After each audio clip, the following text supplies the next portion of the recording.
Hello everyone, this is Yusuf Makawi and this is episode number 3 of Fully in English. In Fully in English, we have a topic and that we discuss in English, we gain some vocabulary out of it. So if you are an intermediate person and you want to improve your listening skill and you want to enrich your vocabulary, here you go. You guys of course heard of the coronavirus and how it's spreading all over the world, and I bet you are scared of that.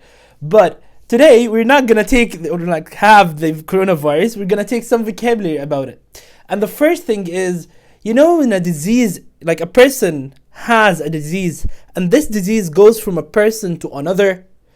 In this case, the disease itself, we call it contagious. Contagious. Contagious. Contagious. Repeat with me, guys. Contagious.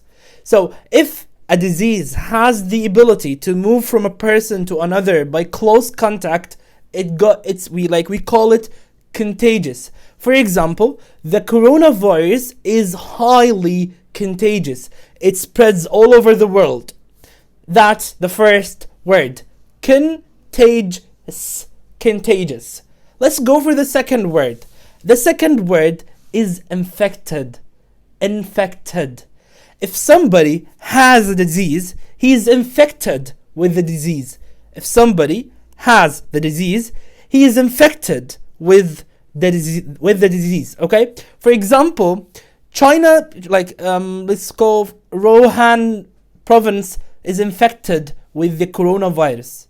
Or Khalid is infected with the coronavirus. Khalid is infected with the coronavirus. I'm sorry for him, of course. Let's go for the third word. And the third word is isolated. Now, most people in Egypt, they call it isolated, which is not correct. It's isolated. Isolated. If some person is isolated, he's away from people. Away from people. And we do that because sometimes we live in a very far area or we are infected with the disease. In China, they isolated the people who are infected with that disease because they don't want it to spread out all over the country and so on. So they isolated the people.